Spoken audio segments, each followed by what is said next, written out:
حسین یا حسین مولا حسین یا حسین حسین یا حسین مولا حسین یا حسین حسین یا حسین مولا حسین یا حسین ایوا غریب ایوا شہید ایوا مظلوم ایوا مظلوم اس کی توفیق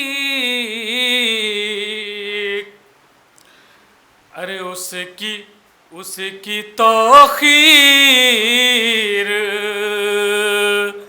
خدا اور بڑھا دیتا ہے اس کی توخیر خدا اور بڑھا دیتا ہے سر جو اپنا درے سرور پہ جھکا دیتا ہے سر جو اپنا درے سرور پہ جھکا دیتا ہے تیسرا چوتھا مصرع بطور خاص فاطمہ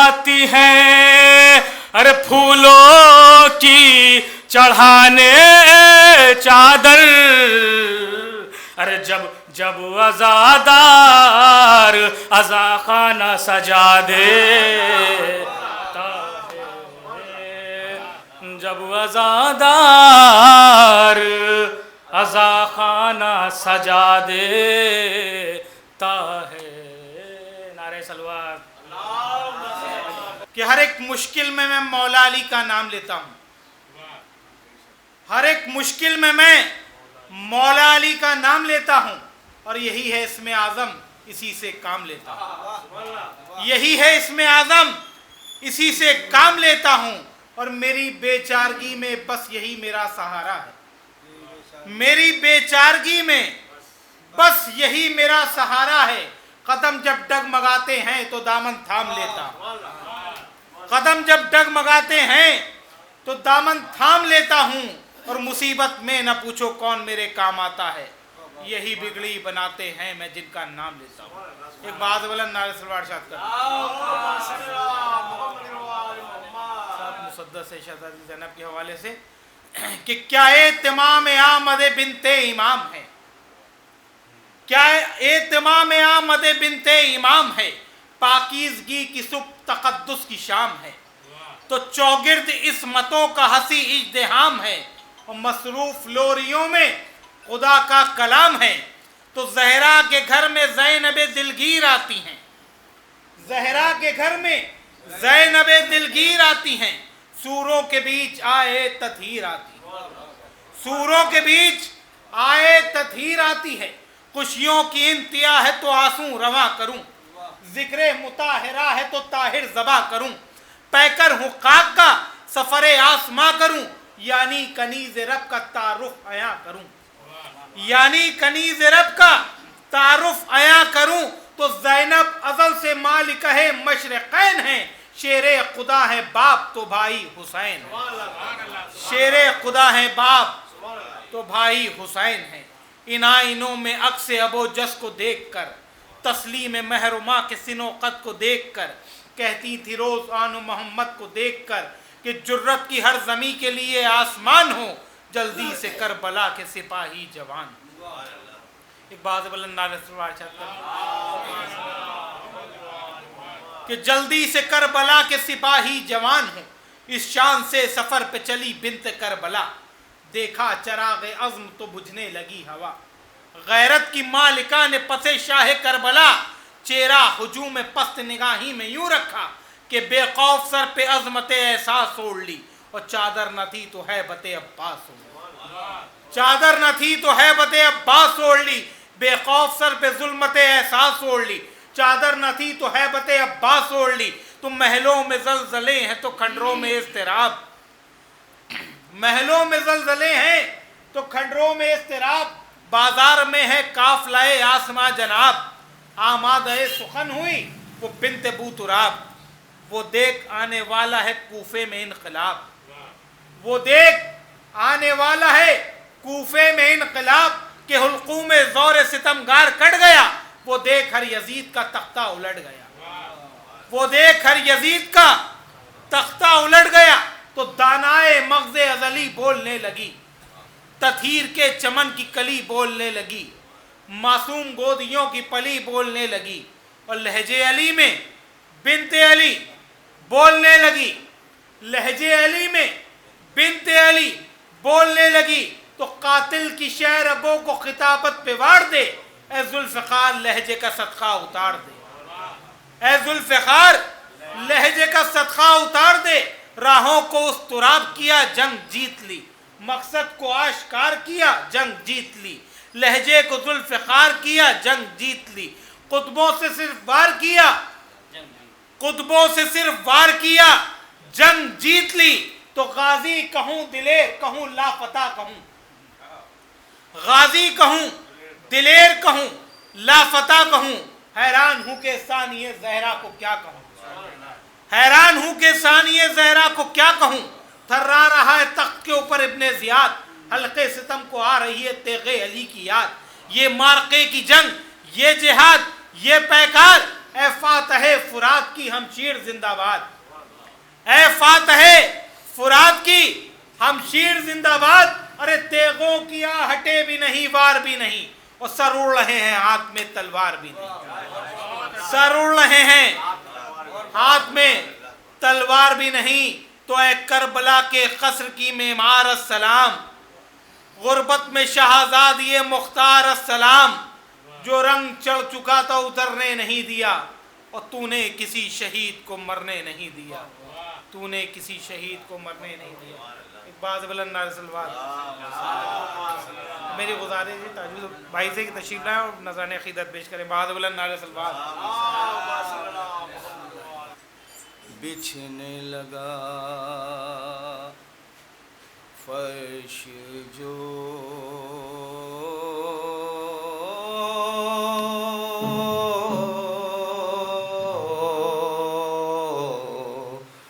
بچھنے لگا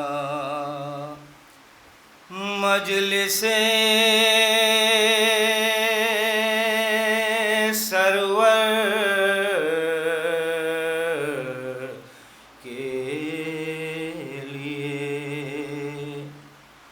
فاطمہ خلد سے نکلی ہیں میرے گھر کے لیے، فرش جو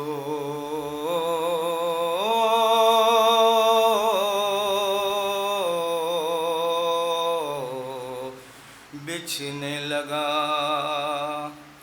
موت کے بعد میری روح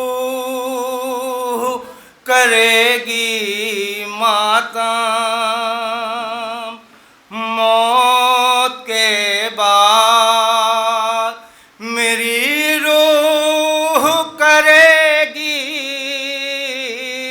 ماتم، زندگی کم ہے غم صبت پیمبر کے لیے۔ ایک نعرہ صلوات۔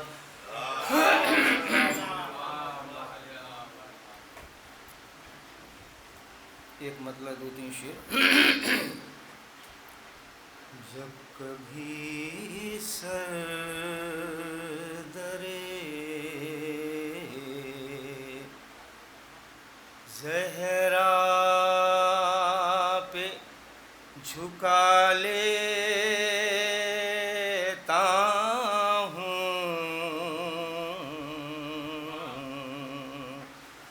اپنی بگڑی ہوئی تقدیر بنا لیتا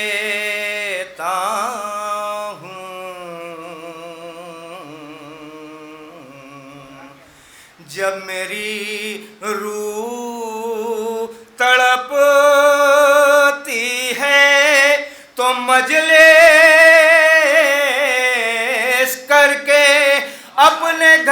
فاطمہ زہرا کو بلا لیتا ہوں جب کبھی سر درے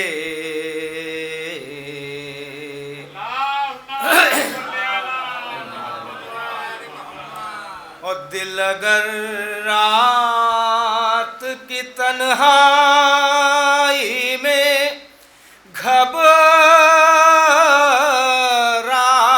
ہے، دل اگر رات کی تنہائی میں گھبراتا ہے، شمع الفت شبیر جلا لیتا ہوں جب کبھی سر درے اشک آنکھوں سے بہاتا ہوں، غم سرور میں اشک آنکھوں سے بہاتا ہوں، غم سرور میں میں وہ بندہ ہوں جو زہرا کی دعا لیتا ہوں جب کبھی سر درے اور دل جو کہتا ہے کہ عباس کی زیارت کر لوں، پرچم حضرت عباس اٹھا لیتا ہوں جب کبھی سر درے نعرہ سلوات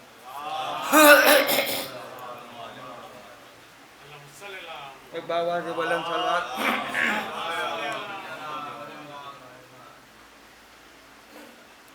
جب کبھی تم گردش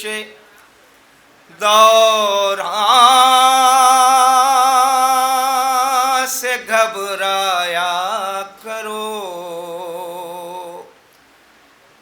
پرچم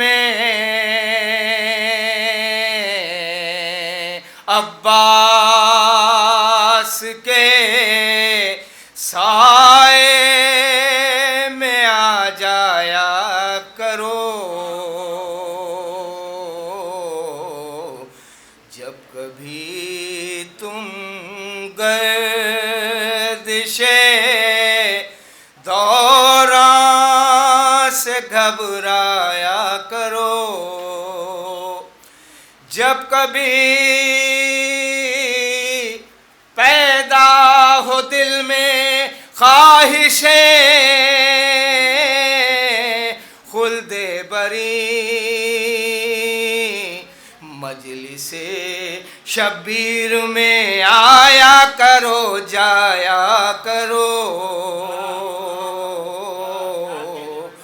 مجلس شبیر میں آیا کرو جایا کرو، خود بخود فکر و عمل کی ایک نعرہ سلوات خود بخود فکر و عمل کی تربیت ہو جائے گی، اپنے بچوں سے علم غازی کا اٹھوایا کرو، جب کبھی سنگردش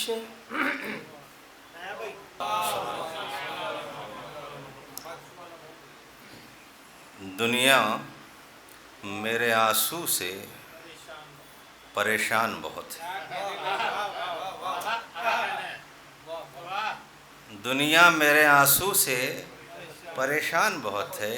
پانی کا ہے قطرہ مگر جان بہت ہے. اے فرش ازا یہ تیرا احسان بہت ہے. مفلس ہے میرا گھر مگر شان بہت ہے. رونا ہے کب ہنسنا ہے کب بے شیر سے پوچھو. رونا ہے کب ہنسنا ہے کب بے شیر سے پوچھو. بچہ ہے مگر وقت کی پہچان بہت. نعرے صلوات دیجیے. واہ واہ. مانگو دعا حسین سے خالی نہ جائے گی. اب باطن کی خود خدا سے بھی ٹالی نہ جائے گی. اور ذکر غم حسین میں آنسو بہا کے دیکھ.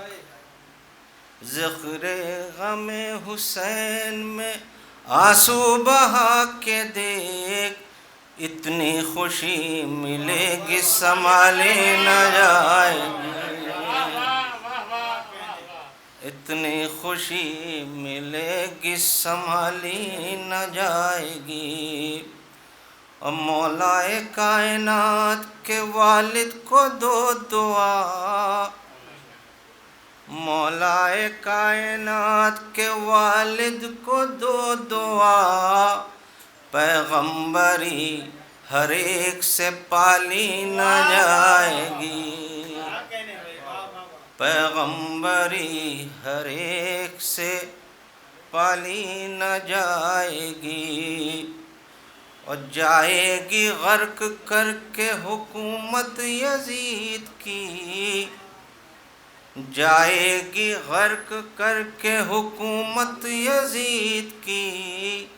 عباس کی بہن ہے یہ خالی نہ جائے گی.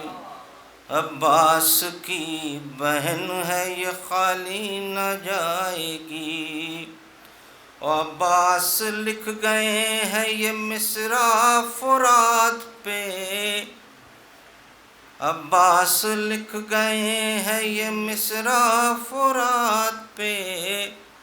اب کوئی مشک نہر سے خالی نہ جائے گی.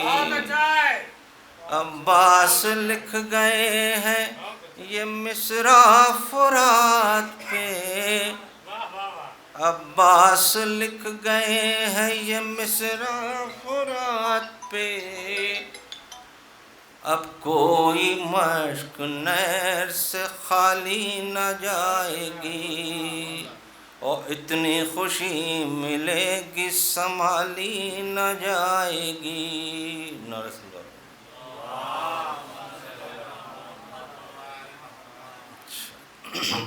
کیونکہ موقع بھی ہے تھوڑا سا.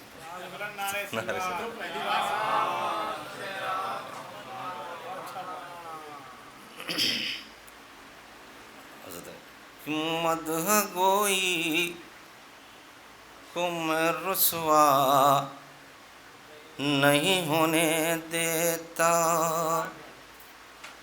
اور اپنے شعروں کا میں سودا نہیں ہونے دیتا. گامزن ہوں رہے مدحت میں جوانوں کی طرح. گامزن ہوں رہے مدحت میں جوانوں کی طرح. عشق مولا مجھے بوڑھا نہیں ہونے دیتا. عشق مولا مجھے بوڑھا نہیں ہونے دیتا. اور منکر مدح علی کتنا بڑا جاہل ہے. منکر مدح علی کتنا بڑا جاہل ہے. اپنے ہی گھر میں اجالا نہیں ہونے دیتا. اپنے ہی گھر میں اجالا نہیں ہونے دیتا، اور عشق پابند شرائط ہو تو پھر عشق نہیں، عشق پابند شرائط ہو تو پھر عشق نہیں، میں عبادت کو تماشا نہیں ہونے دیتا، میں عبادت کو تماشا نہیں ہونے دیتا، اب بغض حیدر میں رٹا جاتا نہ قرآن اگر، بغض حیدر میں رٹا جاتا نہ قرآن اگر، عشق حیدر کبھی اندھا نہیں ہونے دیتا، عشق حیدر کبھی اندھا نہیں ہونے دیتا، اور ہوتا نہ اگر نفس علی نفس خدا، آخری شعر ہے، اور ہوتا نہ اگر نفس علی نفس خدا، اپنے گھر میں تو وہ پیدا نہیں ہونے دیتا، عشق مولا مجھے بوڑھا نہیں ہونے دیتا۔ اس مجلس کی شروعات میں سب سے پہلے شاعر جناب حسن نصیر آبادی صاحب، جنہوں نے قطعات، سلام اور نوحے بھی کہے ہیں، انہوں نے 4 مصرے یہاں پیش کیے تھے، اور اس کے بعد ہمارے ہر دل عزیز تاجو صاحب نے بھی ماشاءاللہ، اور تاجو صاحب نے پڑھا ماشاءاللہ، اور نایاب صاحب کو پہلی بار میں نے سنا، ماشاءاللہ بہت اچھا پڑھا انہوں نے۔ 4 مصرے پیش خدمت ہیں۔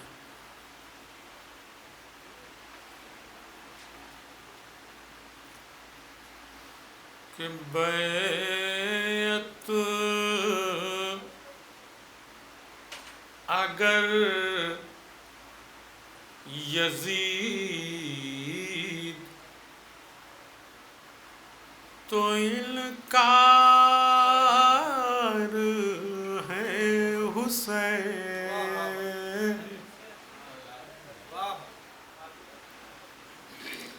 بیعت اگر یزید پرچی صاحب تو انکار ہے حسین، ثابت ہوا کہ دین کے سردار، ادھر ثابت ہوا کہ دین کے سردار حسین۔ چوتھا مصرع خاص طور سے کہ کرب و بلا کو چھوڑ دے ہر روے یزید،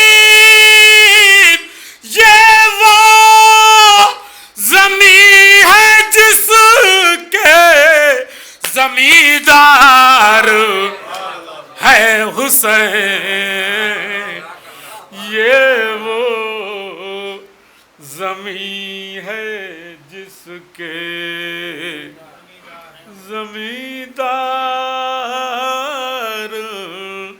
ہے حسین۔ ایک نعرے سلوات بھیجیے خاص طور سے۔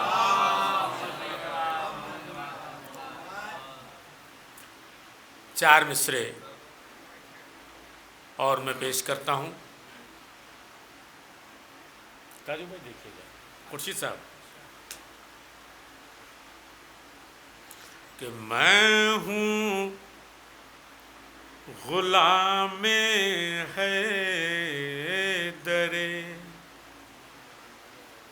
کرار اس لیے میں ہوں غلام حیدر کرار اس لیے اب تک کسی کے آگے سوال ہی نہیں رہا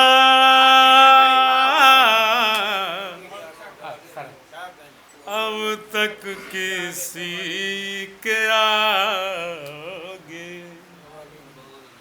سوال ہی نہیں رہا اور آواز دے رہا ہے عزا خان حسین یہ وہ مکان ہے جو کبھی خالی ادھر یہ وہ مکان ہے جو کبھی خالی نہیں رہا. ایک نعرے صلوات بھیج دیجیے خاص طور پر.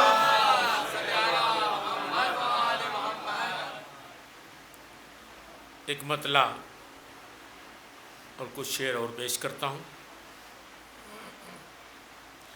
خورشید بھائی مصرع ہے کہ زینب نے کسی حال میں پردہ نہیں چھوڑا. احتشام بھائی زینب نے کسی حال میں پردہ نہیں چھوڑا. شعر پیش کر رہا ہوں. مطلع پیش خدمت ہے کہ قبلہ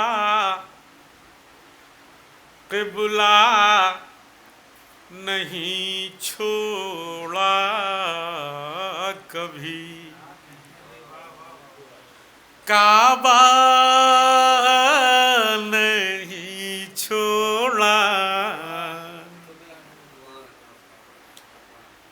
قبلہ نہیں چھوڑا کبھی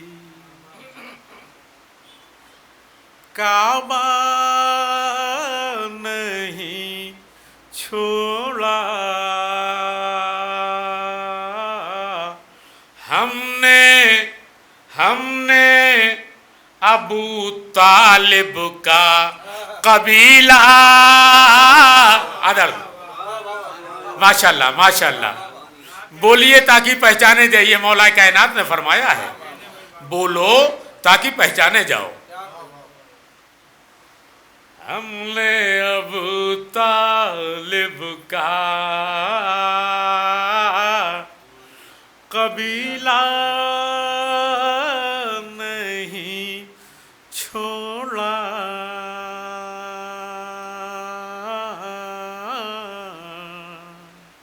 اور 2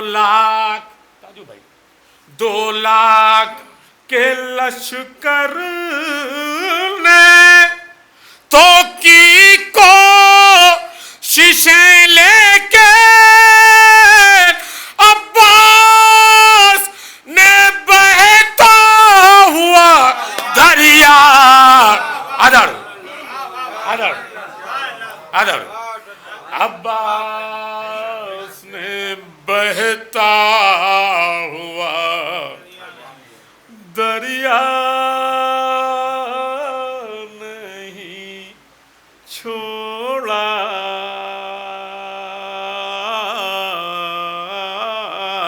اور جو حضرات باہر تشریف فرما ہیں خاص طور سے دیکھیے گا آپ لوگ بھی یہ شعر خاص طور سے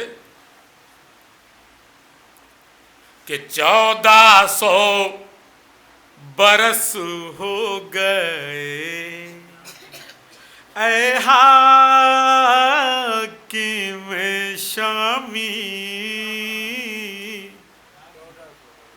دیکھیے گا مصر ثانی خاص طور سے 1400 برس ہو گئے اے حاکم شامی. لعنت نے ابھی تک تیرا پیچھا. ادھر ادھر ادھر ادھر. لعنت نے ابھی تک تیرا پیچھا نہیں چھوڑا.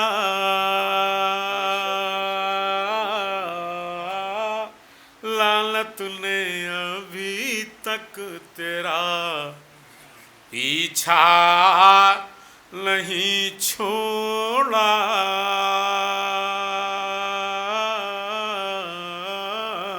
اور یہ شعر بھی خاص طور سے کہ یہ شمر کی کوشش تھی کہ رک جائے عبادت. یہ شمر کی کوشش تھی کہ رک جائے عبادت. شبیر نے بھی آخری سجدہ. ادھر ادھر. شبیر نے بھی آخری سجدہ نہیں چھوڑا. شبیر نے بھی آخری سجدہ نہیں چھوڑا.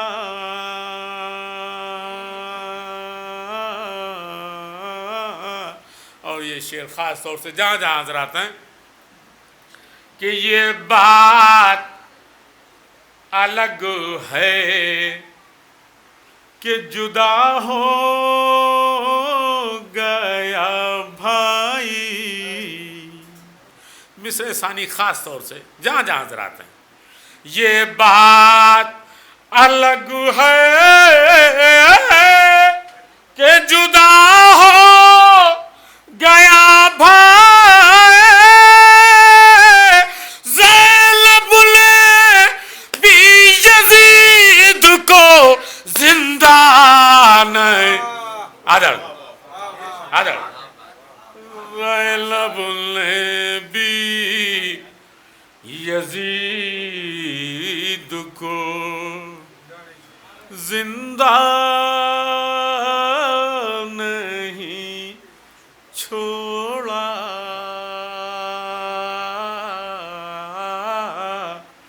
زینب نے بھی یزید کو زندہ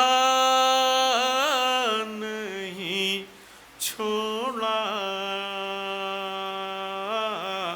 زینب نے کسی حال میں پردہ نہیں چھوڑا. میں نے مصرع لگایا ہے اس میں. میں نے مصرع لگایا ہے شاید کسی قابل ہو کہ لہجے میں علی کے دیا دربار میں خطبہ. لہجے میں علی کے دیا دربار میں خطبہ. زینب نے کسی حال میں پردہ نہیں. ادھر ادھر ادھر. زینب نے کسی حال میں پردہ نہیں چھوڑا.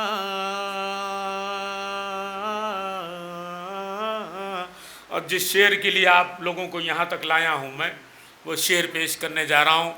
دعائیں چاہتا ہوں اس شعر پہ خاص طور سے دیکھے گا شاید کسی قابل ہو.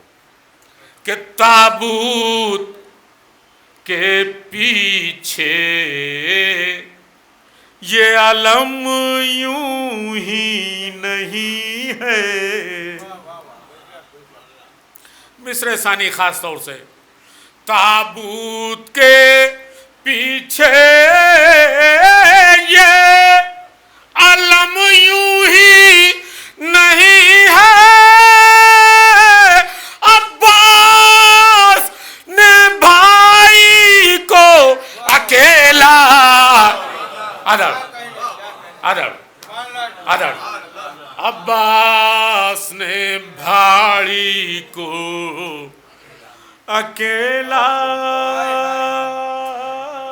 نہیں چھوڑا. عباس نے بھائی کو اکیلا نہیں چھوڑا. مقطع پیش ہے. عباس نے بھائی کو اکیلا نہیں چھوڑا.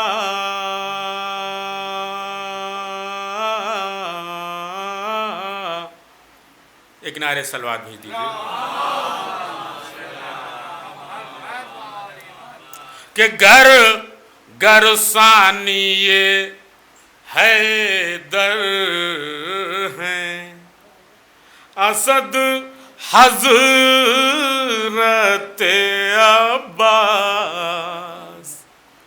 گر ثانی حیدر ہیں اسد حضرت عباس.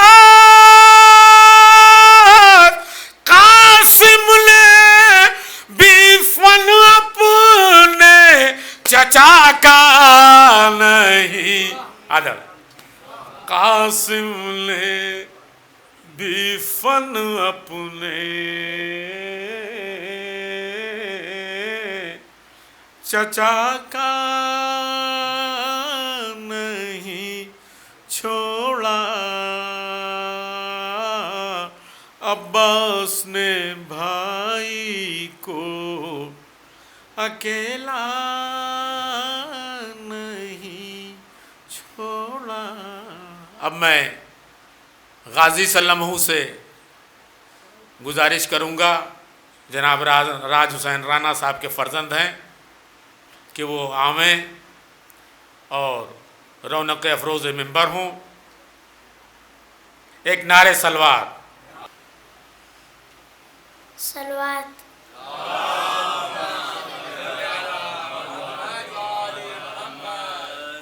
آپ لوگوں سے گزارش ہے میرے دادا کے لیے فاتحہ پڑھ دیں. سید ذوالفقار حسین ابن سید نادر مہندی.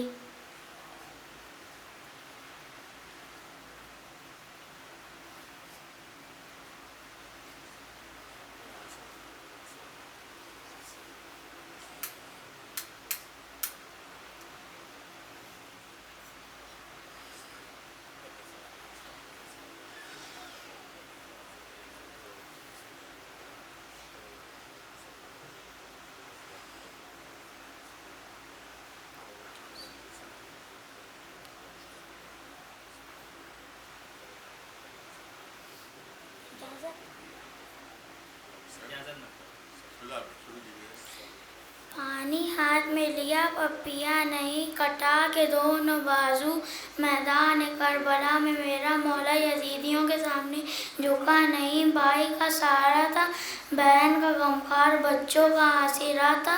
وفاداری کی مثال عباس علمدار، عباس علمدار.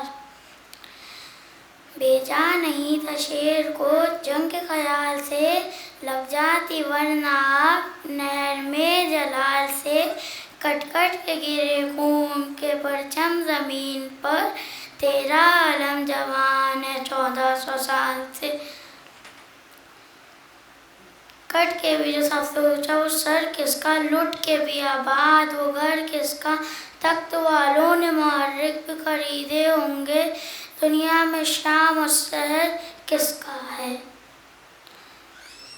کیا جلوہ کربلا میں دکھایا حسین نے، سجدے پہ جا کے سر کو کٹایا حسین نے، نیزے پہ سر تھا اور زبان میں آیتیں، اس طرح سے قرآن سنایا حسین نے، اس کا جواب دے دیا علی اصغر کی جنگ نے، شیروں کا شیر ہوتا ہے بچہ حسین کا، عباس کی وفا کی کوئی انتہا نہیں، قبضے میں پورا دریا تھا پانی پیا نہیں۔ فاتحہ۔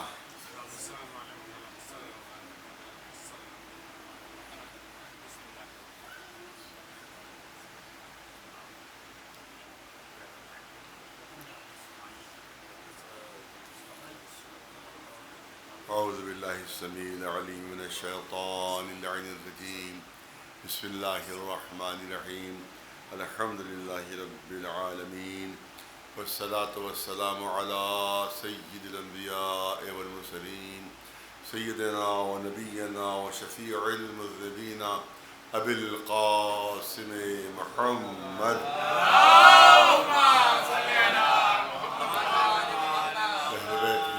الطاهرين المعصومين، أما بعد، فقد قال الله سبحانه تبارك وتعالى في كتابه المبين وهو أصدق القائلين، وإذ ابتلى إبراهيم ربه بكلمات فأتمهن قال إني جاعلك للناس إماما قال ومن ذريتي قال لا ينال عهد الظالمين۔ صلوات بھیجیں۔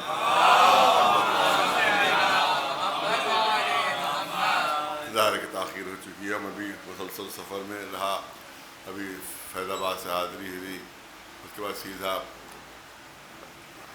عظیم اللہ خرب کی کربلا جو ہے وہاں حاضری دی، وہاں پر پرچم کشائی تھی، ہمارے 8ویں امام امام علی رضا علیہ السلام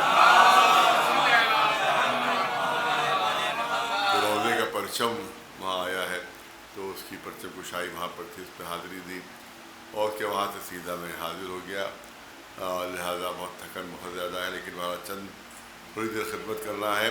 خدا صحت تندرستی دے۔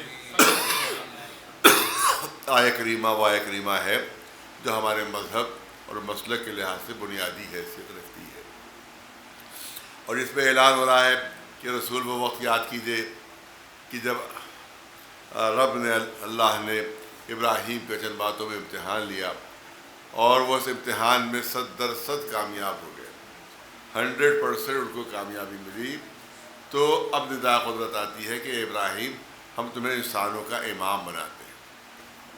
جناب ابراہیم کو جیسے عہدہ امامت ملا، فوراً دست دعا بلند فرمائے کہ پالنے والے اس عہدے کو میری نسل میں، میری اولاد، میری ذریت میں بھی برقرار رکھنا۔ اللہ کی طرف سے آواز آئی کہ ہاں یہ عہدہ تمہاری نسل اور اولاد ہی میں رہے گا، مگر کبھی کسی ظالم کو نہیں ملے گا۔ چند باتیں ہیں جو اختصار سے آپ کے سامنے عرض کرنا ہے۔ پہلی بات تو یہ ہے، جو سب سے اہم پہلو ہے وہ یہ ہے کہ اللہ نے جتنے عہدے بھی آپ نے اللہ کی طرف سے جتنے بھی عہدے آئے ہیں، اس میں سب سے بلند عہدہ جو ہے وہ عہدہ امامت ہے۔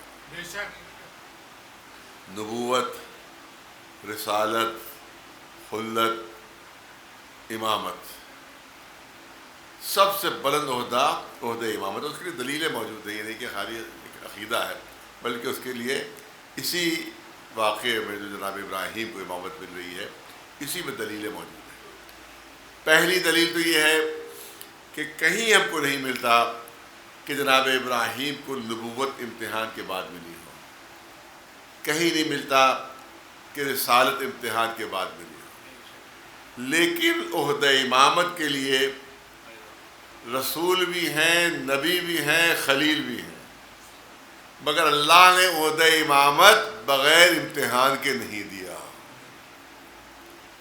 ابراہیم جیسی شخصیت کا پہلے مکمل امتحان لیا گیا، اور جب 100 نمبر حاصل کیے انہوں نے، یہ وہ الہ آباد بورڈ کی 33% والی کامیابی نہیں تھی، بلکہ امامت کا امتحان تھا، لہذا اس میں 1 نمبر بھی اگر کم آتا تو ریجیکٹ ہو جاتے ہیں، 1 نمبر بھی کم آتا تو ریجیکٹ ہو جاتے، کیونکہ امامت کے لیے ضروری ہے کہ کوئی عیب نہیں ہو، کوئی کمی نہیں ہونا چاہیے، لہذا 100 نمبر جب ملے تب عہدہ امامت ملا۔ تو اب خود ہی آپ فیصلہ کر لیجئے کہ کون عہدہ زیادہ بلند ہے، جو بغیر امتحان کے مل جائے وہ زیادہ بلند ہوتا ہے، یا جس کو امتحان کے بعد اور کسوٹی پر کسنے کے بعد جو عہدہ دیا جائے وہ بلند ہوتا ہے۔ تو امتحان کا ہونا خود اس بات کی دلیل ہے کہ اللہ کی طرف سے جتنے عہدے چلے ہیں ان میں سب سے بلند عہدہ عہدہ امامت ہے۔ ایک صلوات بھیجے۔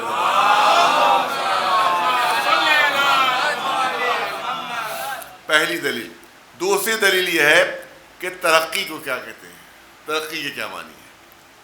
ترقی میں ہوتا یہ ہے پہلا عہدہ کمتر ہوتا ہے، اس کے بعد کا عہدہ جو ہوتا ہے وہ برتر ہوتا ہے۔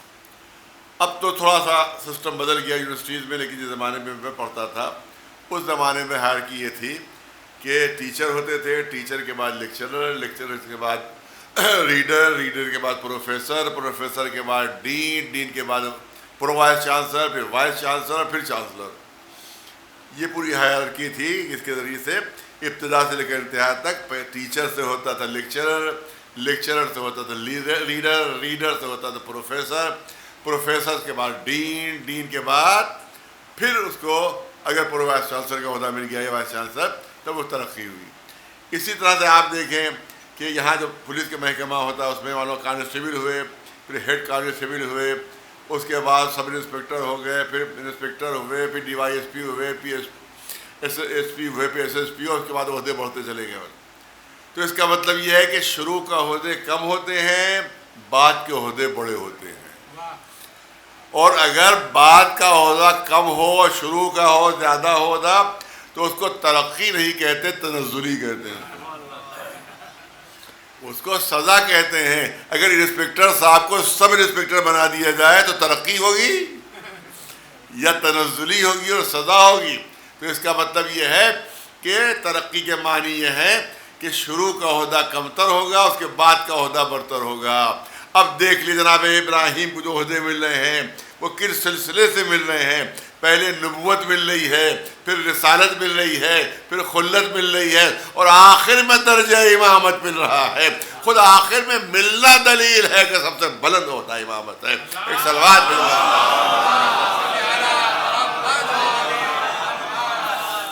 اور تیسری دلیل، یعنی سب دو چار والی دلیلیں ہیں یہ، جو ایک بچہ بھی سمجھ سکتا ہے۔ آپ دیکھ تیسری دلیل یہ دینا چاہتا ہوں آپ کے سامنے کہ نبوت ملی مگر ابراہیم نے کوئی دعا نہیں مانگی، رسالت ملی ابراہیم نے کوئی دعا نہیں مانگی، خلت ملی ابراہیم کی کوئی دعا نہیں ملے گی، لیکن ادھر عہدہ امامت ملا، ادھر ابراہیم نے دست دعا بدل کر دیے کہ پالنے والے اس عہدے کو میری نسل میں برقرار رکھنا، اس عہدے کو میری اولاد میں برقرار رکھنا۔ نبوت کے لیے دعا نہیں ملے گی، رسالت کے لیے دعا نہیں ملے گی، خلت کے لیے دعا نہیں ملے گی، دعا ملے گی تو صرف امامت کے لیے کہ پالنے والے اس عہدے کو، اس عہدہ امامت کو میری ذریت میں بھی برقرار رکھنا، کیونکہ نگاہ ابراہیمی دیکھ رہی تھی کہ نبوت درمیان میں ختم ہو جائے گی، رسالت درمیان میں ختم ہو جائے گی، صرف ایک عہدہ ہے جو قیامت تک باقی رہنے والا ہے، اور وہ ہے عہدہ امامت۔ ایک صلوات بھیجو۔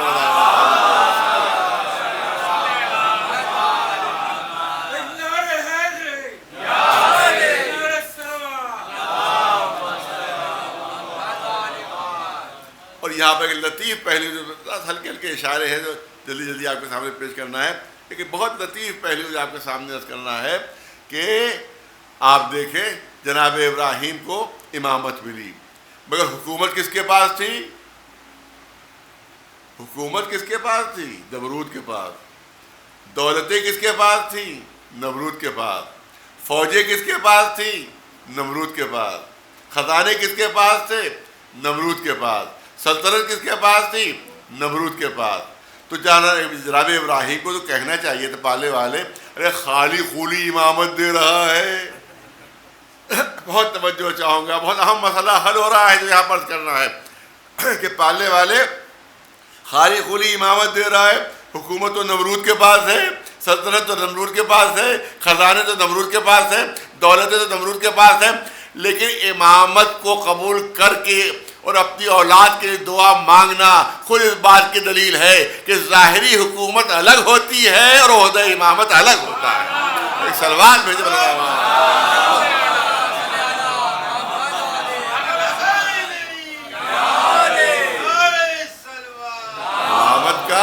امامت کا حکومت سے کوئی تعلق نہیں ہوتا کہ حاکم ہو تبھی امام ہوگا.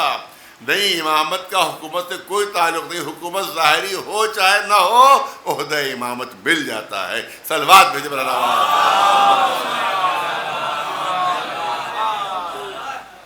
صاحبان ذوق ہے کہ ہمارے علماء نے کوئی بھی پہلو چھوڑا نہیں ہے. جو وہ اسی کا خلاصہ جو علماء کے اقوال ہیں اور جو ان کے ارشادات ہیں اس کا وجہ خلاصہ آپ کے سامنے پیش کرنا ہے. وہ آپ کے سامنے صاحبان ذوق تشریف فرما ہے. یہ کہا جاتا ہے کہ صاحب یہ آپ کا عقیدہ کس بنیاد کے اوپر ہے کہ عہدہ امامت آج بھی باقی ہے اور قیامت تک باقی رہے گا؟ اس کی دلیل کیا ہے؟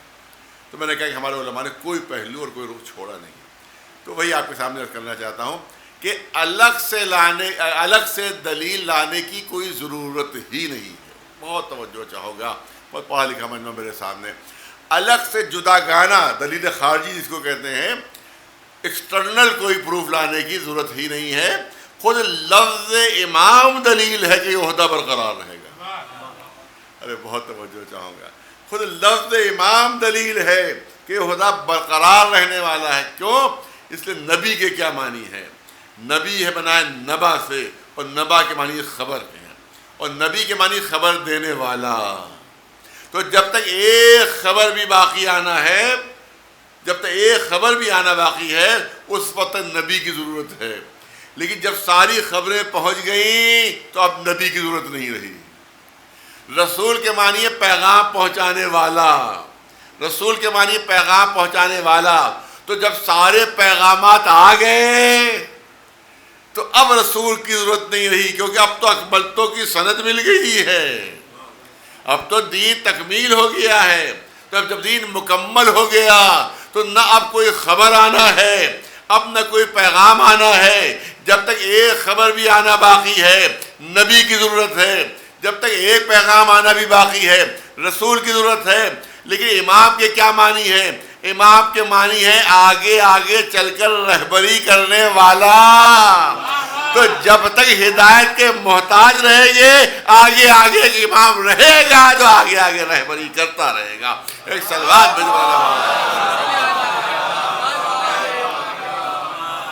اور دوسری دلیل جو ہمارے علماء نے دی وہ آپ کے سامنے پیش کرنا چاہتا ہوں. صاحبان ذوق تشریف فرما ہے. آپ دیکھیں کہ ہر بزم، ہر مجلس، ہر محفل کا کوئی نہ کوئی منعقد کرنے والا ہوتا ہے. یہ اس وقت جو مجلس ہو رہی ہے اس کا کوئی منعقد کرنے والا ہے یا نہیں ہے؟ یا خود بخود ہوئی آ گئے ٹہلتے ہوئے؟ نہیں، کوئی منعقد کرنے والا ہے اس مجلس کا کہ جس نے سب اہتمام کیا، اس نے آپ کو دعوت دی، آپ کو بلایا، اشتہارات دیے، اعلان کیے کہ بھئی فلاں وقت پر فلاں جگہ کے اوپر مجلس منعقد ہوئی، فلاں مولانا پڑھیں گے، آپ تمام حضرات تشریف لائیں. لہذا کسی کے بلانے پر آپ آئے، کسی کی دعوت دینے پر آپ یہاں پر آئے، یہاں پر تشریف فرما ہیں، تو اس کا مطلب ہے اس مجلس کا کوئی میزبان ہے. اس مجلس کا کوئی میزبان، کوئی منعقد کرنے والا ہے. کوئی بزم ایسی نہیں ہوتی، کوئی محفل ایسی نہیں ہوتی، کوئی مجلس ایسی نہیں ہوتی کہ جس کا کوئی میزبان نہ ہو، جس کا کوئی منعقد کرنے والا نہ ہو. تو مجھے یہ بتائیے کہ بزم نبوت کا سجانے والا کون ہے؟ بزم نبوت کا سجانے والا اللہ ہے. اللہ ہے. بزم نبوت کا سجانے والا اللہ ہے. لہذا قرآن مجید میں نبوت کی ابتدا کا اعلان ہے، کیونکہ جو بزم سجاتا ہے اسی کو ابتدا کے اعلان کا حق ہوتا ہے. اسی کو حق ہوتا ہے کہ وہ ابتدا کا اعلان کرے، اور جو بزم سجاتا ہے اسی کو یہ اختیار ہوتا ہے کہ انتہا کا اعلان کرے، اختتام کا اعلان کرے۔ بزم نبوت سجائی اللہ نے، جناب آدم کو بھیجا، پہلے نبی آ رہے ہیں، بزم نبوت سج گئی، اور قرآن ہی میں اللہ نے اعلان فرما دیا کہ یہ خاتم النبیین ہیں، ان کے بعد اب کوئی نبی آنے والا نہیں۔ لہذا جس نے بزم نبوت سجائی تھی اسی نے بزم کے ختم ہونے کا اعلان کر دیا کہ اب کوئی نبی نہیں آنے والا ہے۔ اب اگر کوئی اپنی نبوت کا اعلان کرے تو ہمارے پاس کیا دلیل ہے کہ تم جھوٹے ہو؟ کیا دلیل ہے کہ تمہارا دعویٰ غلط ہے؟ بہترین دلیل یہی ہے کہ جس نے بزم نبوت سجائی تھی اسی نے اختتام کا اعلان کر دیا ہے۔ لہذا اب تم سچے نبی نہیں ہو سکتے، صحیح دعویٰ تمہارا نہیں ہو سکتا۔ تو قرآن مجید میں نبوت کی ابتدا بھی مل جائے گی اور انتہا بھی مل جائے گی، رسالت کی ابتدا بھی مل جائے گی، انتہا بھی مل جائے گی، لیکن پورے قرآن مجید میں امامت کی ابتدا تو مل رہی ہے مگر کہیں امامت کی انتہا کا اعلان نہیں ہے، اختتام کا اعلان نہیں ہے۔ پڑھ کی جب مجلس ہو رہی ہو، ذاکر پڑھ رہا ہو، مولانا پڑھ رہے ہوں، زوردار مجلس ہو رہی ہو، اور درمیان میں ایک شخص اٹھ کر کہہ دے کہ صاحب مجلس ختم ہوئی، سب آپ لوگ اپنے اپنے گھر جائیے۔ مولانا ممبر میں بیٹھے مجلس پڑھ رہے ہیں اور مجمع سے ایک صاحب اٹھے کہا سب جا اپنے گھر جائیے، مجلس ختم ہو گئی۔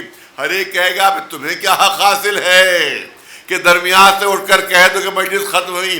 ارے جس نے ابتدا کا اعلان کیا ہے جب تک وہ انتہا کا اعلان نہ کرے، جب تک وہ اختتام کا اعلان نہ کرے اس وقت تک مجلس باقی رہے گی۔ تو قرآن مجید میں نبوت کی ابتدا بھی ہے، انتہا بھی ہے، رسالت کی ابتدا بھی ہے، انتہا بھی ہے، مگر قرآن میں امامت کی ابتدا تو مل رہی ہے مگر کہیں پر اختتام نہیں مل رہا ہے۔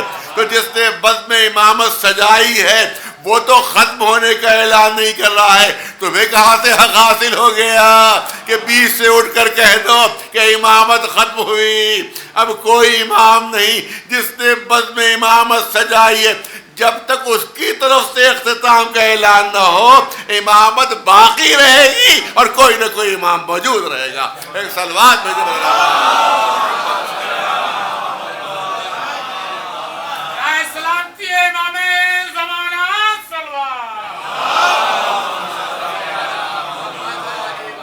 وَإِذِ ابْتَلَىٰ إِبْرَاهِيمَ رَبُّهُ بِكَلِمَاتٍ فَأَتَمَّهُنَّ قَالَ إِنِّي جَاعِلُكَ لِلنَّاسِ إِمَامًا۔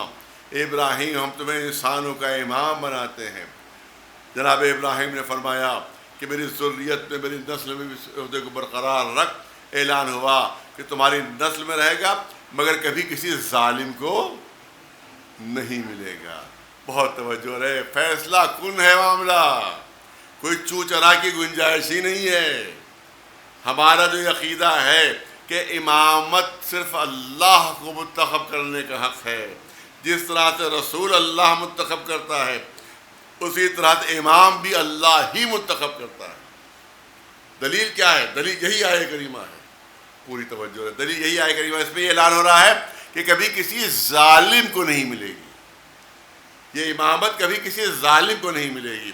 اب ظلم کے کیا معنی ہیں؟ اگر اپوزٹ سمجھ میں آ جائے تو ظلم کے معنی بھی سمجھ میں آ جائیں گے۔ ظلم کا اپوزٹ ہے اور مد مقابل جو ہے وہ عدل ہے، عدل اور ظلم، عدل اور ظلم۔ اگر عدل کے معنی سمجھ میں آ جائیں تو ظلم کے معنی خود بخود سمجھ میں آ جائیں گے۔ عدل کے معنی ہے کہ جو جگہ جس کے لیے مناسب ہو اس کا وہاں پر ہونا، یہ عدل ہے۔ تو اب ظلم کیا ہوا کہ جو جس جگہ کے مناسب نہیں ہے یا تو وہاں سے ہٹا دیا جائے یا وہاں کسی کو بٹھا دیا جائے، یہ ہوا ظلم۔ ظلم خالی یہ نہیں ہے کہ کسی کو مار ڈالیں آپ تو ظلم ہوگا، کسی کو قتل کر دے تو ظلم ہوگا، کسی کا گلا کاٹ دے تو ظلم ہوگا، کسی کا گھر لوٹ لیا جائے تو ظلم ہوگا۔ ظلم کے معنی ہے خلاف عدل قائم کرنا۔ تو عدل کیا چیز ہے؟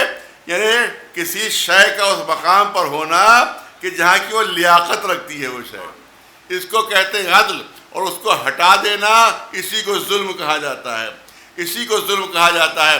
میں دو تین مثالیں بچوں کے لیے پیش کروں گا۔ آپ دیکھیں کہ جوتی پیر کے لیے ہے اور پگڑی سر کے لیے ہے، اگر جگہ بدل جائے، اگر جگہ بدل جائے تو کیا کہا جائے گا؟ اسی کو ظلم کہا جائے گا، اسی کو ظلم کہا جائے گا۔ نہیں، ایک اور مثال ہے دو۔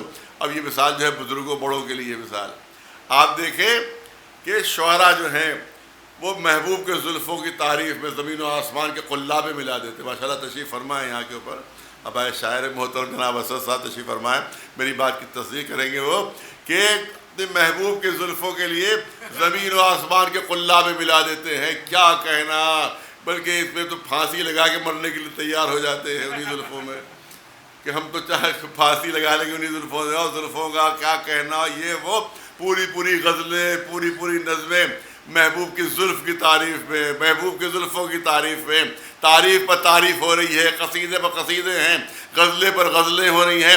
لیکن وہی شاعر صاحب کہ جو انہیں نے زمین و آسمان کے قلابیں ملا دیے زلفوں کی تعریف میں، کھانا اگر نوش فرما رہے ہیں اور سالن میں اسی زلف کا ایک بال،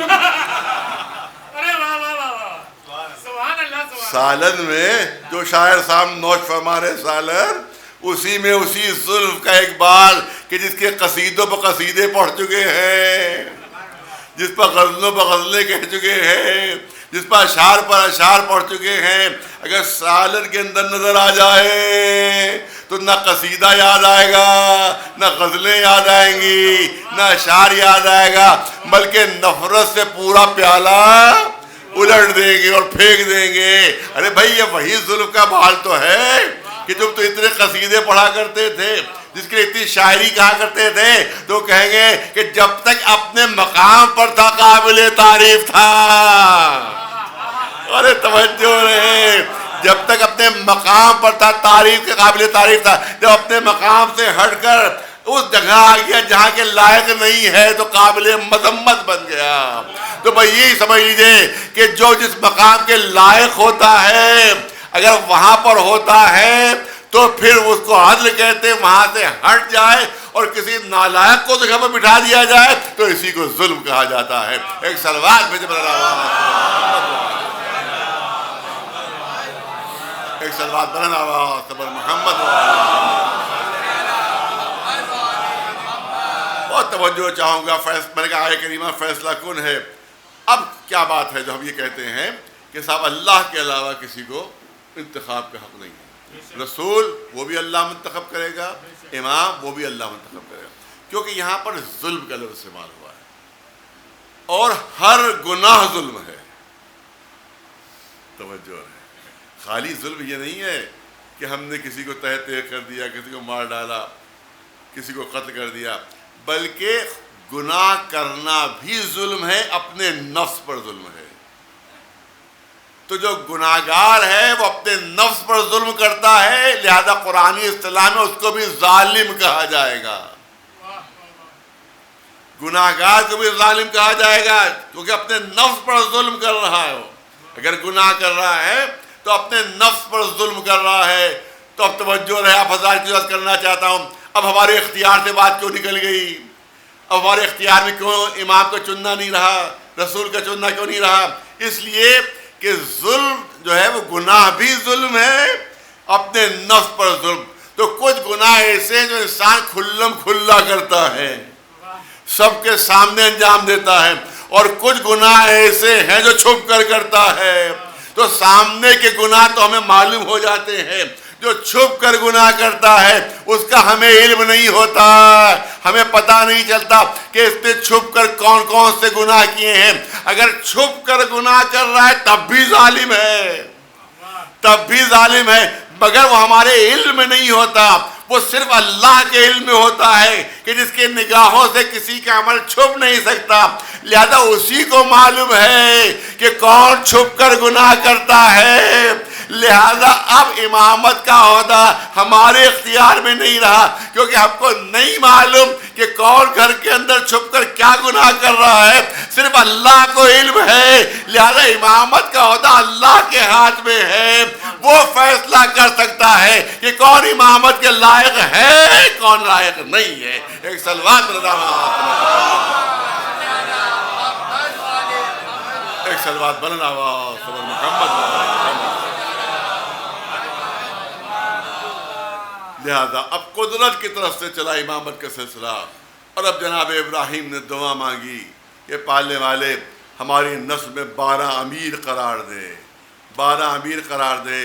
اور اب انجیل میں دعائے ابراہیم کی قبولیت کی سند دی جاتی ہے کہ ہم نے ابراہیم کی نسل میں 12 امیر قرار دیے ہیں، 12 امیر قرار دیے ہیں۔ اور حضور سرور کائنات محمد مصطفیٰ صلی اللہ علیہ وسلم ارشاد فرما رہے ہیں کہ میرے 12 جانشین ہوں گے، میرے 12 جانشین ہوں گے۔ صحیح بخاری شریف میں موجود ہے، چیلنج کے ساتھ، دعوے کے ساتھ صحیح بخاری شریف میں موجود ہے۔ رسول نے ارشاد فرمایا میرے 12 جانشین ہوں گے۔ صحیح مسلم شریف میں موجود ہے، رسول نے فرمایا میرے 12 جانشین ہوں گے۔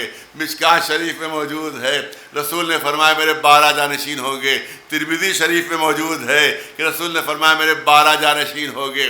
کسی بھی بڑے سے بڑے عالم کے پاس آپ پہنچ جائیے، اس سے پوچھئے کہ یہ حدیث صحیح ہے، وہ کہے گا ہاں صحیح ہے، کیونکہ صحیح بخاری میں موجود ہے، صحیح ہے کیونکہ صحیح مسلم میں موجود ہے، صحیح ہے کیونکہ ترمذی شریف میں موجود ہے، صحیح ہے کیونکہ مشکاۃ شریف میں موجود ہے۔ تو وہ آپ سے پوچھئے جب اتنی معتبر حدیث ہے تو یہ بتائیے وہ 12 ہے کون؟ وہ 12 ہے کون؟ آپ دیکھیں بنی امیہ کے زمانے میں وہاں کے جو درباری علماء تھے انہوں نے اسی حدیث کو مشہور کیا کہ رسول ارشاد فرما چکے ہیں کہ میرے 12 جانشین ہوں گے۔ دیکھیے ان میں کے چھٹے یہ بیٹھے ہوئے ہیں جو تخت حکومت پر ہیں۔ جب 7واں بیٹھا تو کہا رسول ارشاد فرما چکے ہیں کہ میرے 12 جانشین ہوں گے، 12 جانشین ہوں گے۔ دیکھیے اس میں کے 7ویں یہ بیٹھے ہوئے ہیں۔ اور جب 8واں بیٹھا تو کہا رسول ارشاد فرما چکے ہیں کہ میرے 12 جانشین ہوں گے، یہ اسی میں کے 8ویں ہیں۔ جب 9واں بیٹھا تو پھر وہی حدیث دہرائی علماء نے، درباری علماء نے کہ رسول فرما چکے ہیں کہ میرے 12 جانشین ہوں گے، 9 وہ یہی ہیں جو تشریف فرمائے تخت کے اوپر۔ 10واں بیٹھا پھر حدیث دہرائی، 11واں بیٹھا پھر حدیث دہرائی، 12واں بیٹھا تب حدیث دہرائی۔ لیکن اب جب 13واں بیٹھا، ارے توجہ رہے، اب جب 13واں بیٹھا تو اب کیا کرے؟ اب خود اتنی یہ حدیث بیان کر چکے کہ واپس بھی نہیں لے سکتے۔ اب کیا کریں؟ یہ تو 13ویں بیٹھے ہوئے ہیں، لہذا اب چھانٹنے لگے کہ پہلے والا صحیح نہیں تھا یہ صحیح ہے۔ اب 14واں بیٹھا، پہلے والے صحیح نہیں تھے یہ صحیح ہیں۔ اس کے بعد بنی عباس کا پورا سلسلہ شروع ہو گیا۔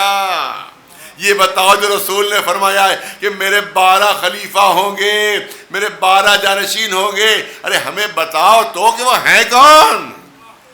وہ 12 جانشین ہے کون؟ وہ 12 جانشین ہے کون؟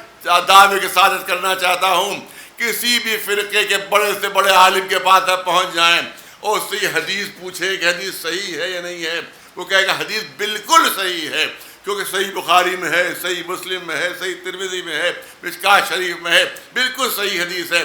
تو پھر بتائیے وہ 12 ہیں کون؟ ہر عالم یہ کہے گا ہم یقین سے نہیں بتا سکتے، ہم یقین سے نہیں بتا سکتے کہ وہ 12 ہے کون۔ تو کوئی بھی کسی بھی فرقے کا بڑے سے بڑا عالم یقین سے نہیں بتا سکتا کہ وہ 12 ہے کون۔ ہمارے مجمع کے ایک چھوٹے سے بچے سے پوچھو، ایک چھوٹے سے بچے سے پوچھو کہ 12 ہے کون، ابھی فر بتا دے گا کہ وہ 12 ہے کون۔ ایک سلوات بھیجے، ایک سلوات بلند آواز صبر محمد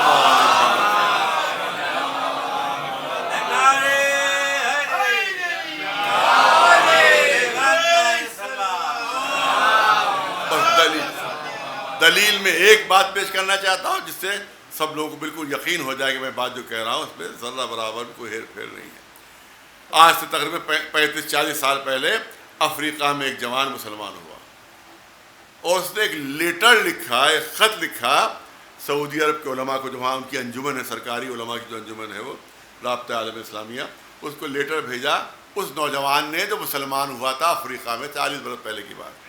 میرے پاس اس لیٹر کی بھی فوٹو کاپی ہے اور جو سعودی علماء نے جواب دیا ہے اس کی بھی فوٹو کاپی ہے۔ اس بچے نے، اس جوان نے پوچھا کہ یہ سعودی علماء سے یہ بتائیے کہ عقیدہ مہدی کی اسلام میں کیا حیثیت ہے اور ہمیں یہ عقیدہ رکھنا چاہیے کہ نہیں رکھنا چاہیے۔ یہ افریقہ کا ایک نو مسلم جوان سعودی عرب کے علماء سے پوچھ رہا ہے. سعودی عرب کے علماء نے جواب دیا, اور جواب کی فوٹو کاپی میرے پاس ہے. اس پہ انہوں نے جواب دیا کہ عقیدہ مہدی اسلام کی میں بنیادی حیثیت رکھتا ہے. عقیدہ مہدی اسلام میں بنیادی حیثیت رکھتا ہے, اور جو اس عقیدے کو نہ مانے وہ بدعتی ہے, وہ بدعتی ہے. اس کے بعد جو جملے لکھتے ہیں, وہ میں اپنی بات کی تائید وہ جملے پیش کر رہا ہوں. اس کے بعد وہ لکھتے ہیں کیونکہ رسول ارشاد فرما چکے ہیں کہ میرے 12 خلیفہ ہوں گے. سعودی عرب کے علماء لکھ رہے ہیں, سعودی عرب کے علماء لکھ رہے ہیں, رابطہ عالم اسلامی, وہ جو سرکاری وہاں کے علماء منتخب شدہ, وہ لکھ رہے ہیں کہ کیونکہ رسول اللہ ارشاد فرما چکے ہیں کہ میرے 12 خلیفہ ہوں گے, یہ امام مہدی جو ہوں گے وہ رسول کے 12ویں خلیفہ ہوں گے. ایک سلوات بلدے بلداوا.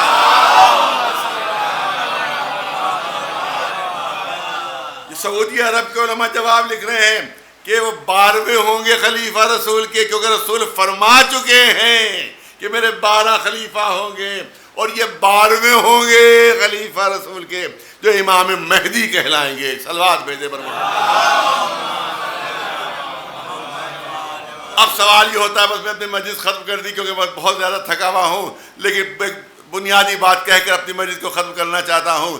آپ دیکھیں تو کیا کہا علماء نے, سعودی عرب کے علماء, جو بھی آ کر دیکھنا چاہے میرے پاس کتاب محفوظ ہے, میں اس کو دکھا سکتا ہوں, جو سعودی عرب کے علماء کا جواب ہے کہ رسول اللہ نے ارشاد فرمایا ہے کہ میرے 12 خلیفہ ہوں گے اور یہ 12ویں خلیفہ ہوں گے.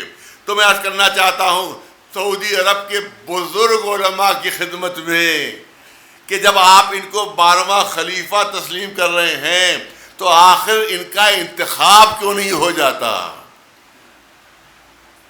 آخر ان کو منتخب کیوں نہیں کر لیا جاتا, کسی بھی طریقے سے, کسی اجماع کے ذریعے سے, یا کسی استخلاف, یا کسی وصیت, یا کسی قہر و غلبے کے ذریعے سے ان کا انتخاب کیوں نہیں ہو جاتا. تو تمام مسلک کے علماء اس زبان ہو کر کہیں گے کہ ہمیں منتخب کرنے کا حق نہیں ہے. جب اللہ بھیجے گا تو مانیں گے, جب اللہ بھیجے گا تو مانیں گے. تو بس اتنا کرنا چاہتا ہوں ہاتھ جوڑ کے کہ جو آخری کے لیے عقیدہ رکھ لیا ہے, اگر شروع سے یہی ہو جاتا تو اسلام میں اتنا اختلاف کیوں ہوتا, کہ جو اللہ بھیجے گا اسے مانیں گے. ایک سلوات بھیجے بنا, ایک سلوات بلند آواز.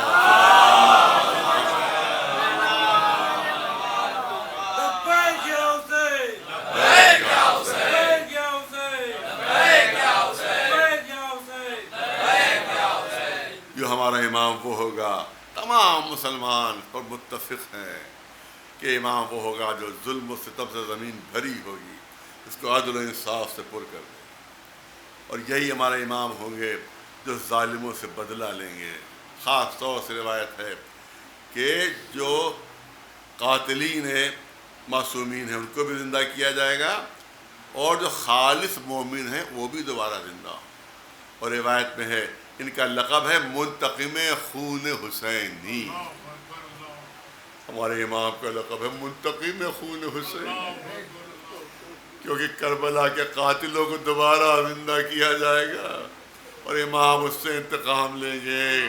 مگر میں خود اپنے مقام پر سوچتا ہوں کہ حدیث تو یہ کہہ کر خاموش ہو گئی کہ آقا انتقام لیں گے, انتقام کی شکل کیا ہوگی, انتقام کی صورت کیا ہوگی, کس طرح سے انتقام لیا جائے گا, اس کے لیے کوئی پوری تفصیلی روایت موجود نہیں ہے. مگر اپنے مقام پر خود میں سوچتا ہوں کچھ ایسے انسانیت سوز مظالم کربلا میں ہوئے ہیں, کچھ ایسی وحشت اور بربریت کا مظاہرہ کیا گیا ہے کہ اس طرح سے شاید انتقام نہ ہو سکے کہ جیسے ظلم ہوئے ہیں. وہاں صرف شہادتیں نہیں ہیں, وہاں صرف سر و تن میں جدائی نہیں ہے, وہاں صرف تیروں تلواروں کی بارش نہیں ہے, وہاں صرف لاشوں کی پامالی نہیں ہے. ارے وہاں تو چھوٹے چھوٹے معصوم بچے بھی ہیں کہ جو 3 دن کی بھوک اور پیاس سے تڑپ رہے ہیں, جس میں ایک 4 سال کی سکینہ بھی ہے اور ایک ننھا سا 6 مہینے کا علی اصغر بھی ہے. بس میں اپنی مجلس کو ختم کر رہا ہوں. ہاں کبھی کبھی یہ جملہ کانوں میں آتا ہے, ارے صاحب اللہ ارحم الراحمین ہے, ارحم الراحمین ہے, بڑے بڑے گناہ گاروں کو بخش سکتا ہے, لہذا ہو سکتا ہے کربلا کے قاتلوں کو بھی بخش دیا جائے. ارے مسلمان تو تھے ہی, گناہ گار تھے, مسلمان تو تھے ہی, ہو سکتا ہے اللہ بخش دے. میں کہتا ہوں کہ کربلا کے قاتلوں کو تم نے مسلمان جو کہا ہے تو اسلام پر اتنا بڑا داغ لگا دیا ہے جو قیامت تک نہیں چھوٹ پائے گا.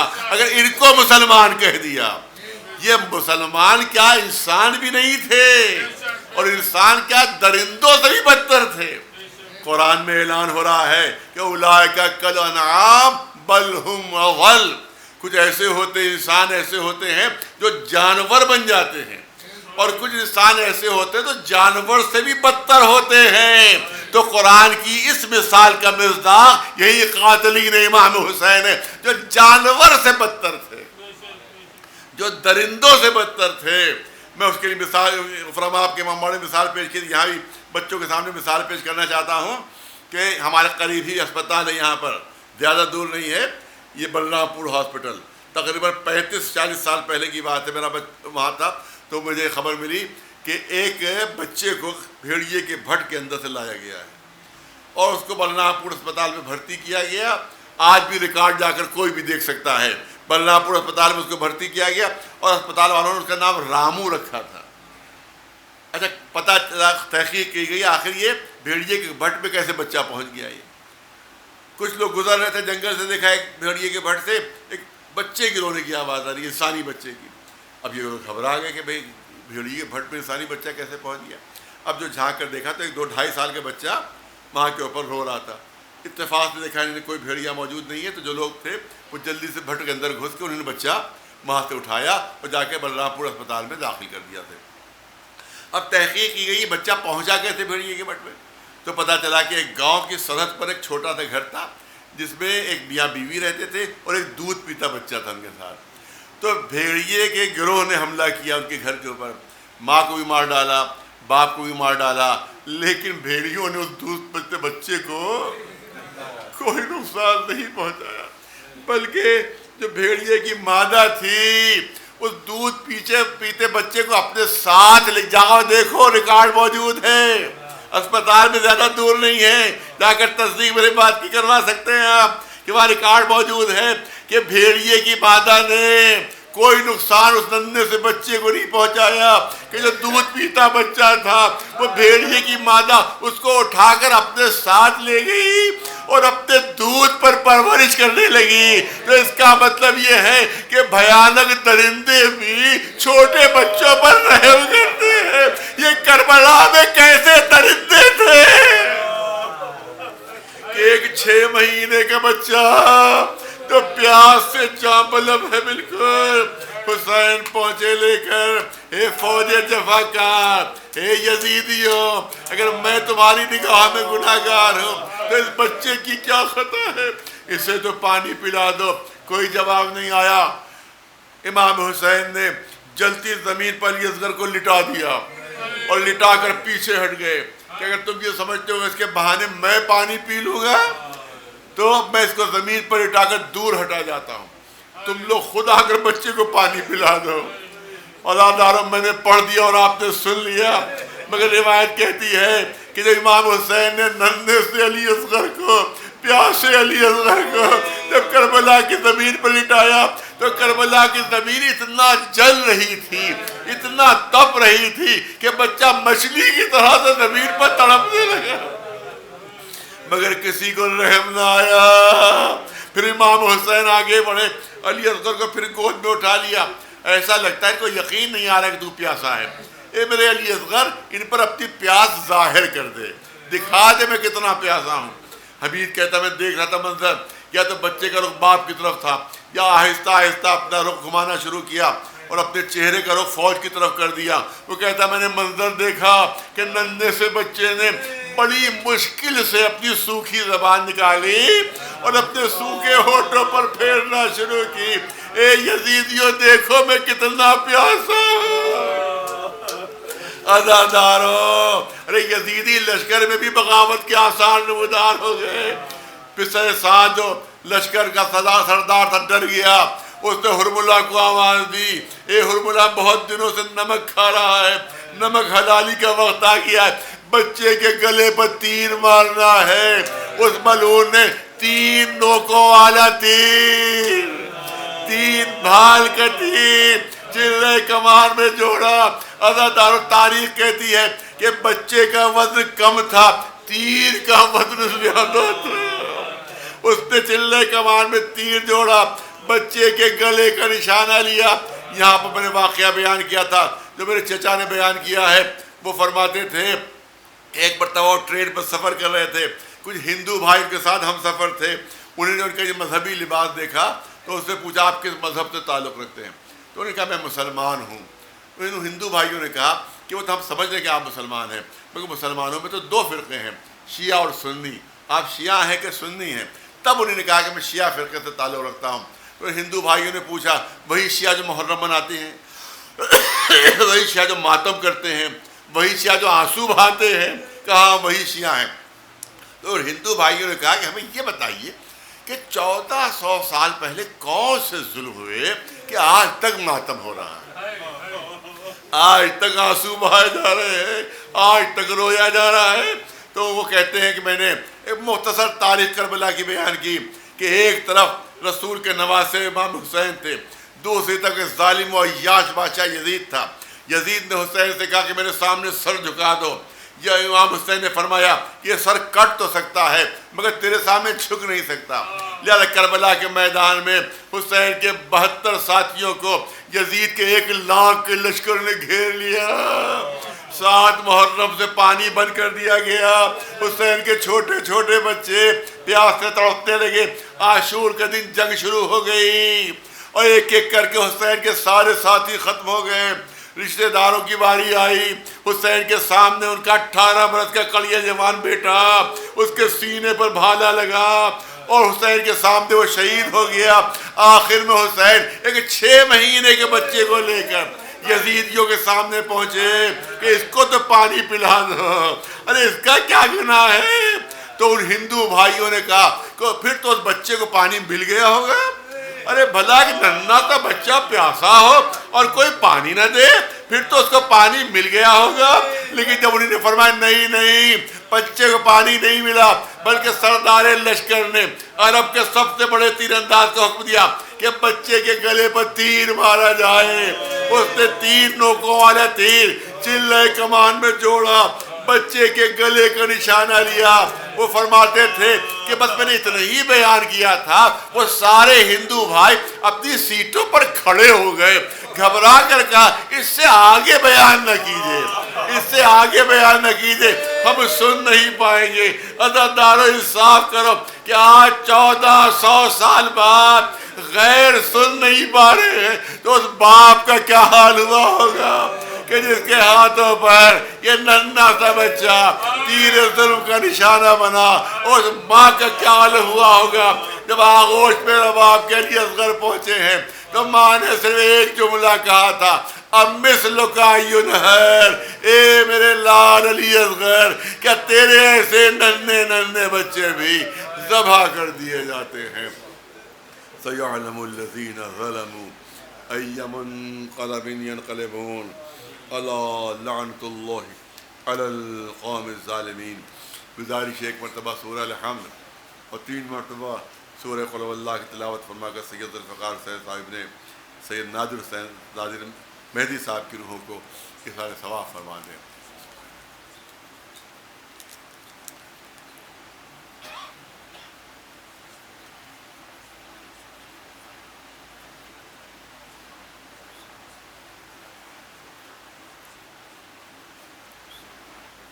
پالنے والے اس مختصر عبادت کے توفیل میں ہمارے گناہوں کو معاف فرما دے، ہمیں نیک اعمال کی توفیقات عنایت فرما دے، ہم میں جو مریض ہیں انہیں شفا دے دے، جو مقروض ہیں ان کا قرض ادا ہو جائے، جو بے اولاد ان کو اولاد کی نعمت سے نواز دے، پالنے والے دنیا سے اس کرونا کی وبا کو جلد سے جلد دور اور دفع فرما دے، اور جتنے بھی مریض ہیں ان کو صحت عطا فرما دے۔ پالنے والے دنیا سے دہشت گردوں کو نیست و نابود فرما دے، اور جو ملک دہشت گردوں کی سرپرستی کر رہے ہیں ان کو بھی تباہ و برباد فرما دے۔ پرچم اسلام سربلند رہے، پرچم کفر و نفاق سرنگو رہے۔ پالنے والے ہمیں اس وقت تک دنیا سے نہ اٹھانا جب تک محمد و آل محمد علیہ السلام ہمارے کردار ہمارے عمل سے راضی نہ ہو جائیں۔ پالنے والے ہمارے آخری ماہ کے ظہور میں تعجیل فرما، اور ہم کو ان کے غلاموں اور جانثاروں میں شمار فرما۔ ربنا تقبل منا انک انت السمیع العلیم، الا لعنت اللہ علی القوم الظالمین۔